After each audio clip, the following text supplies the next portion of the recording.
Dr. Mohy Qandour, good evening.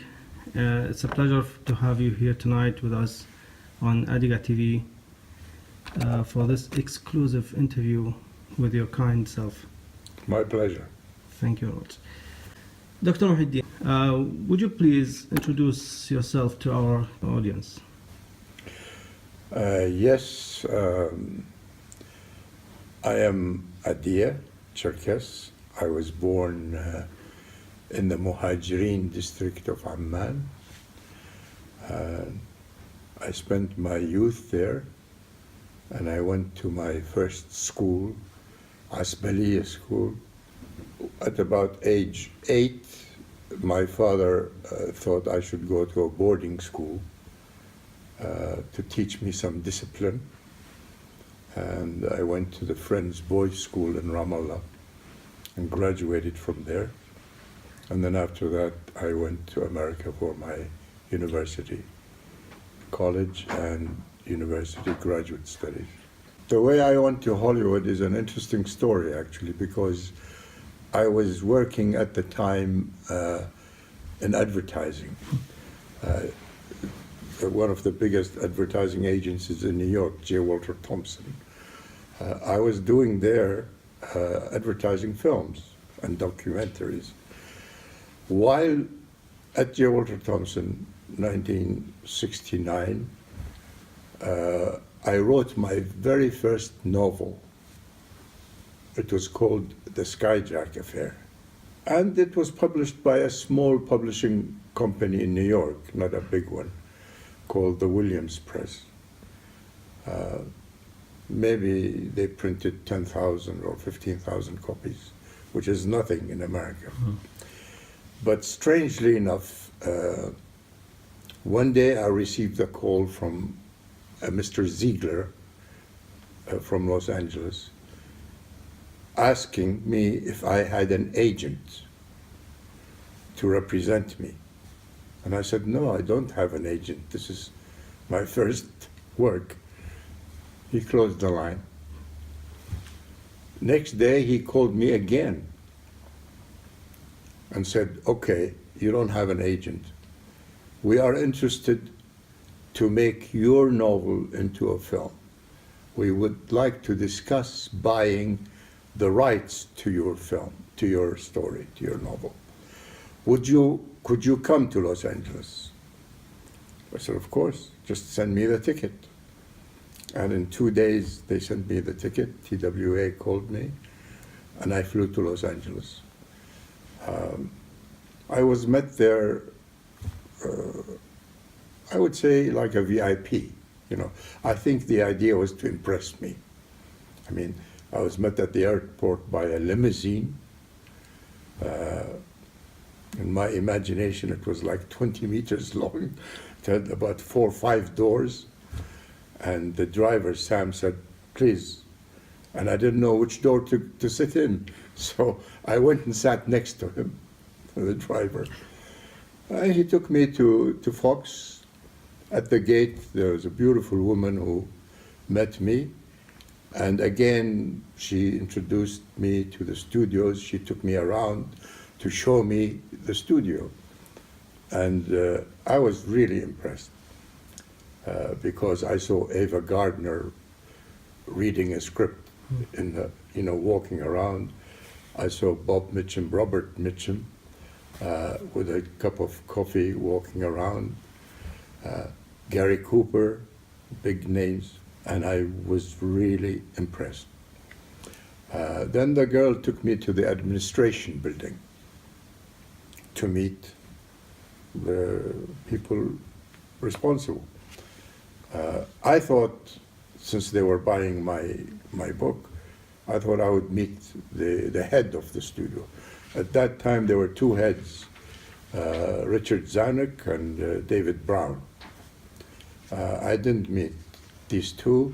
I didn't even meet their assistant or the assistant of their assistant.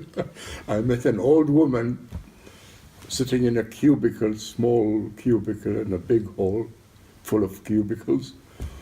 And she had on the table something like 22 pages. and she had a check in her hand. She said, read the contract. If you agree with everything, sign it, and this check will be yours. I looked at the number on the check, and I didn't have to read anything. I signed everything quickly. She gave me a check, which in those days was quite a lot of money. I mean, it was worth like 3 or 4 years of salaries in New York.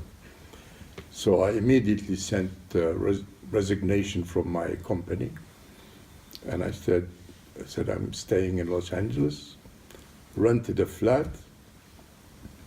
I rented a flat in a compound, a building with a swimming pool in the middle. I was told this was like a filmmaker's haven. I mean, everybody who lived there was either a writer or an actor or a producer or a director. So I rented a flat on the second floor, and I started thinking of myself as, you know, I'm in the film business. Next door to me was an actor. I don't know if you people will recall, a big guy called Clint Walker. He was playing in cowboy films. And Clint saw me writing. I was now writing. I wanted to write screenplays. And he said, you know, what are you doing? I said, I'm writing screenplays. I want to get into this business. He said, nobody will read your screenplay. You have to be in the unions, the writers' union. And you cannot be a director also unless you're in the directors' union. They're called DGA and WGA, Writers Guild of America, Directors Guild of America.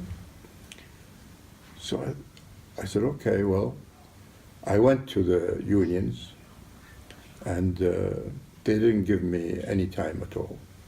They just didn't even want to talk to me. I was very depressed. I had a friend I had known in New York, a big name in those days, a big director called John Huston. John, well, we knew each other because of riding horses. I mean, we were not friends, but he was interested in my background as a Circassian from southern Russia and all this. And he said, if you come to Hollywood, give me a call. We'll have lunch together. And he gave me his telephone. So I called him. I found his number and I called him. And I told him, John, I don't know what to do. I can't get into the film business without being in the union. Can you help? And John said, well, I'll try. I know the director of the Screen Actors Guild. Maybe he can help us. So he took me to the SAG office, and the director there was Ronald Reagan at the time. You know, he later became president of the United States. And Ronald Reagan couldn't even unlock that door.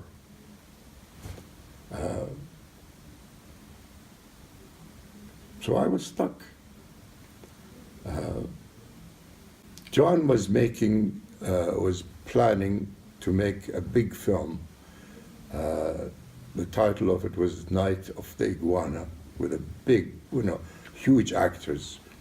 And he said, look, Mohy, instead of wasting your time here, come down with me. You'll see how films are made. You'll learn something. And you'll have a good time. We're going to have a lot of good-looking girls around. But I can't pay you because you are not in the union. I said, that's fine. That's fine. We went down to Puerto Vallarta in Mexico and spent about 2 months, a little over 2 months, working with him as an unofficial assistant, but really learning the business, learning how things are done. And it was really the school that I had in filmmaking. I mean, I learned how to solve problems, because filmmaking, I realized, is solving problems, all of it. I see. So this first movie that you were part of was shot in Mexico. Yes. And as you mentioned to me that this studio in Mexico actually is like, there's collaboration between it and the Universal Studios. Universal Studios. Yes. Churubusco Studios had an agreement with Universal Studios, exchanging services. And John told me that if I could make a film at Churubusco Studios, it would be accepted as my ticket into the unions, because it would be like as if I made it at Universal. He introduced me to two very important filmmakers called the Galindo brothers. I went to Churubusco, and there was a director called Servando Gonzalez. He was making a film called Yanko, about a young boy who plays violin. And when he realized that I am a violinist also, I play violin, he was very happy, because the boy didn't know how to hold the violin, how to make move. So I did all that for him. I became a co-director on this film. And when the film was finished, it was my ticket to enter the unions. I got into the unions. Well, once I got into the unions, then it was possible for me to work, to earn money, because the money I made from the book would not last forever. So I was lucky to be chosen first for a Bonanza episode. That involved going to a place, to a ranch actually in Nevada called Ponderosa.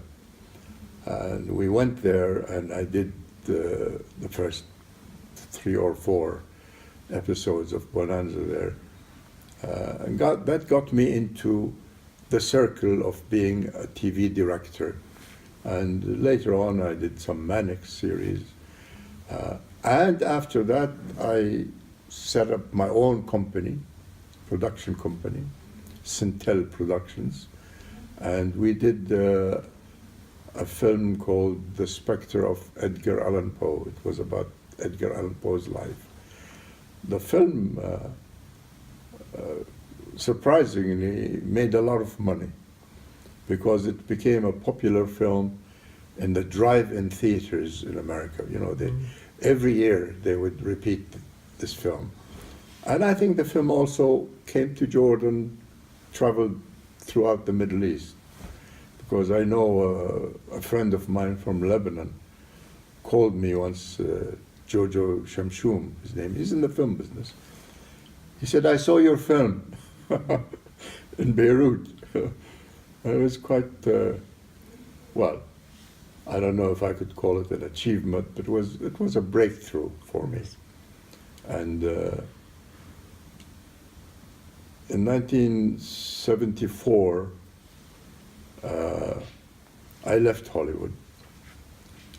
The reason I left was because of what happened in the Middle East.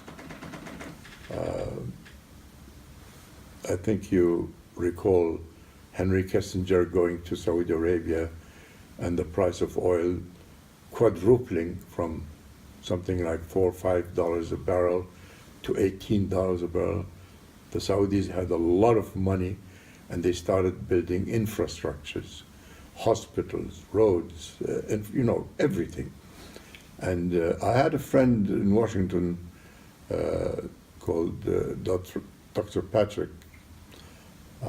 He enticed me. He said, "Come, you're wasting your time playing in Hollywood.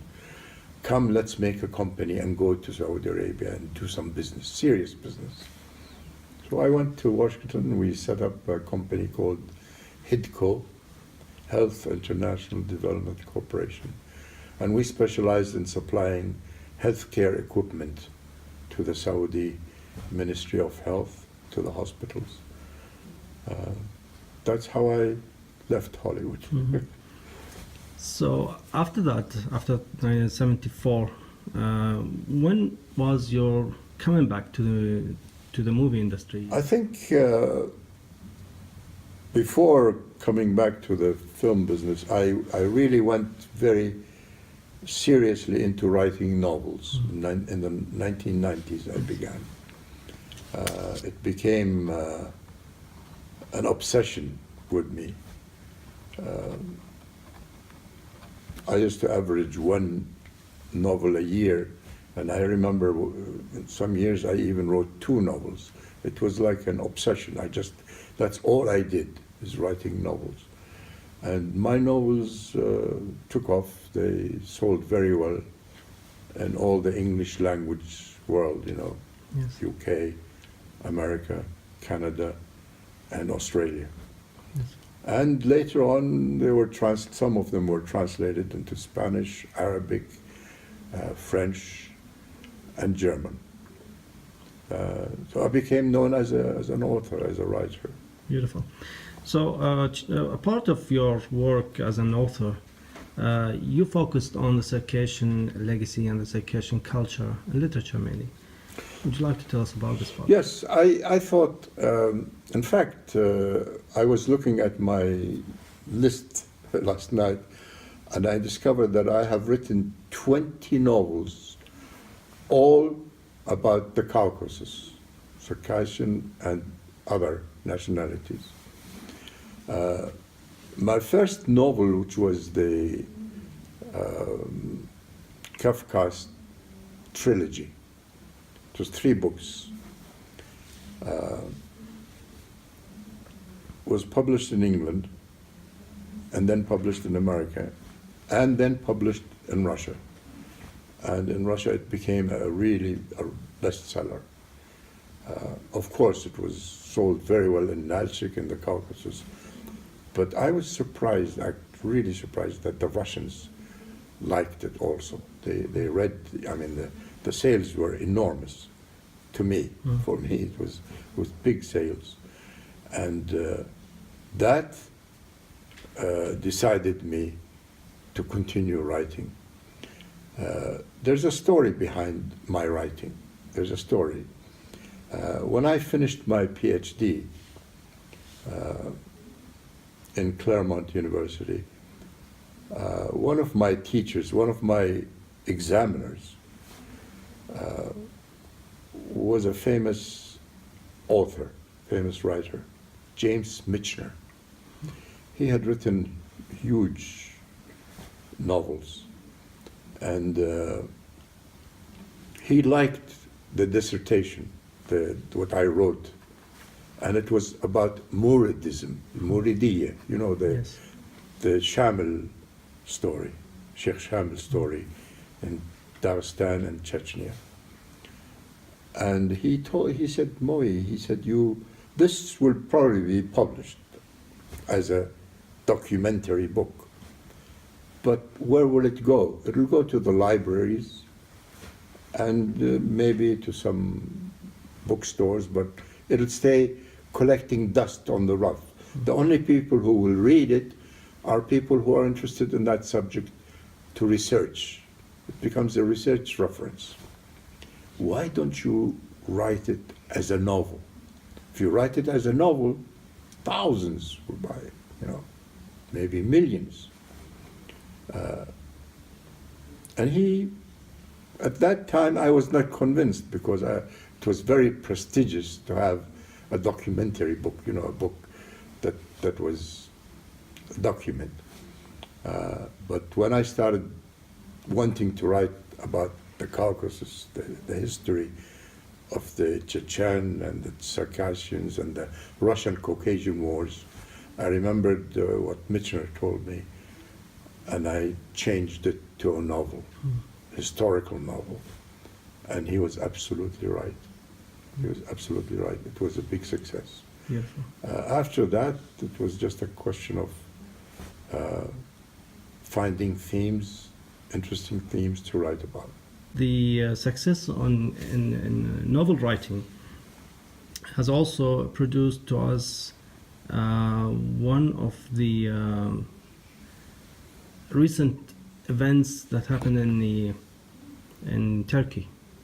The Yes, what- the plot. talking about the plot, yes. The Talking plot. about the cope, Attempted the attempt of attempted. Could you tell us to- about this part? Yes, that was very interesting because in 2015, on the 15th of July, I think it was, I arrived in Istanbul. The day, actually, it happened the following day, you know. It just happened accidentally, really, that I am there. I was flying back from Europe. I always flew, when I came to Jordan, I always flew through Istanbul because I have friends there and I always stop for a day or two.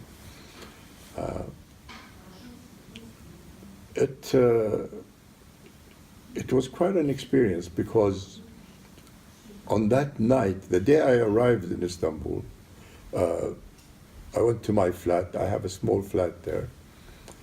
And I was tired, so I went to sleep. I said, I put the alarm at 9 o'clock to come down and have dinner. But I was awakened by a lot of noise, real noise, you know. I went to the window and looked down, and you know, in Istanbul, flats, buildings are next to each other and there's small roads between them. And in every window, there were women holding kitchen things and banging on them. I looked down at the street and there were thousands of people walking, carrying flags and singing. I thought, you know, maybe there was a big celebration of an occasion or something. But at the corner, I saw a tank. And then this street leads to Alaskar Caddesi, which is the big main road that goes to Taksim Square. I saw thousands of people walking towards Taksim. I came down to the reception, the building, and the man stopped me. He said, no, it's dangerous, don't go out. And they were watching television on their telephone. So he showed me what they were watching. And it was one of the bridges on the Bosphore. There were tanks, soldiers shooting, there were quite a few people dead on the bridge. And I realized something was happening unusual. So I went back up and I called a friend of mine in Ankara, Mohy Qandour, who was the head of the Casa, the Circassian Casa there. And he told me, yes, where are you? I said, I'm in Istanbul. He said, get out of the country, quickly. I said, why? He said, because there may be civil war. You would be caught. Get out. And, well, I have the character of a newspaper man, you know. So instead of going out, I went to Ankara. I went to where the problems were. And then I called him from Ankara hotel. The hotel I stayed at was always not far from his house. I called him and I said, I'm here. So I said, oh, you're crazy, but stay there, stay in the hotel, I'll come. He came, we had dinner, and he told me something of what was happening. Now, Mohy Qandour's brother, younger brother, was the top general in the Air Force. And of course he would know, he would have some information. So I asked him if I could meet him. I wanted to So I immediately thought of writing something, came to my mind, and I wanted to get some information.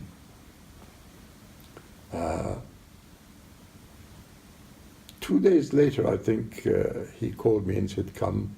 I went to his house for lunch, and his brother was there. Abdin Unal was sitting there with his military thing. And I asked him, I said, give me some information. What's happening? Who is trying this? What happened?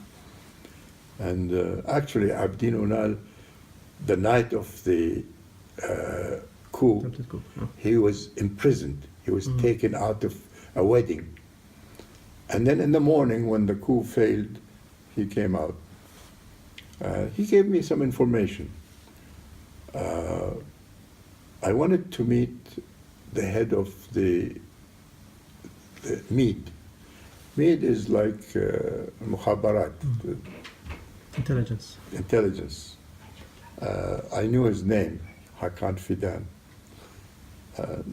And he told me nobody meets Hakan Fidan. You know. But he has 5 assistants. You know, they're different departments. He said 3 of them are Circassian. You can meet one of them. I'll have you meet one of them. And I got a lot of information. I stayed 2 weeks in Ankara, writing, making notes, prepared everything for the book. And I wrote the book very quickly after that because I was in the middle of it. I saw everything. I mean, I met generals, I met people from the Ministry of Interior. I met soldiers who were involved actually in the thing. So I got a lot of information that many newspaper people didn't have. Indeed. A lot of secret information. Yes. So you're not only inside the event itself, but also you were inside the core of what's happening, and you took the opportunity to write it down into a novel. Yes. Moving to another part of your work, one of the remarkable achievements is the Circassian movie. My wife and I I wrote the screenplay, and we had some trouble getting financing for it because I didn't want to make a small film. I wanted to make a big film, a film that could go international. And eventually we financed it, and we made it in Jordan. It is probably the only Jordanian film that got international distribution. I mean, it was distributed in 64 countries. I made Muhammad al-Abbadi laugh the other day because he was in the film, and they sent me a clip of him speaking Chinese. You know, they dubbed it in China into Chinese. It's a successful film. Indeed. It really did very well. And I received letters from places like Australia saying, who are these Cherkess? You know, we never heard of them. We don't know them. Yes. They have a culture which is completely different from anything we know. So the film had a big effect in exposing our culture worldwide. I mean, a film is worth 1,000 books because the books are read by specific people, whereas a film is seen by many people. Indeed. Yeah, thank you very much for this, for the movie, definitely. It has widespread, and definitely it shows the culture through your perspective. And it's vitally important, definitely, because you are Circassian yourself. And this is the best way to show this culture. I mean, to understand the culture and how to represent it on the big screen. So thank you very much, Dr. Mohy. We would like to ask you, what are your future plans? What's next? What's next? Well, in terms of film, we are preparing to shoot a film in April next year called Jabir. and it takes place in Wadi Musa and Petra. It's a very interesting concept, that is in the Quran as well as in the Bible. When the Jews came out of Egypt to Sinai, they went into the valley for water, looking for water into the valley, which later they called after their prophet Wadi Musa. And it's mentioned in both religions. It's fiction in a way, but based on some historical background. But the story takes place today. It's not a historical thing. It takes place today. And I think and we're hoping it will have international distribution, because we have some interesting foreign actors in it. Like Nick Nolte, you know, the American actor. Yes. Ed Ward from England. We have Ali Bastian, she's a big actress in England. I mean, we're still talking to even bigger names, like Helen Hunt, for example, an American actress, big name, A-class. She might be interested. So we're preparing this film to be another Cherkess, you know, to be like Cherkess, to get international distribution. More importantly, Jordan has never had a film enter into the Oscars. Never. I mean, there's a film called Deep, no? Deep, but that was a British film. That was made in Britain, and it was entered as a British film into the Oscars, not as a Japan. It was shot in Jordan. So this we're hoping to, if we can manage to get it finished with good quality production, it'll go into the Oscars as a Jordanian film in 2019. Beautiful, beautiful. Yeah.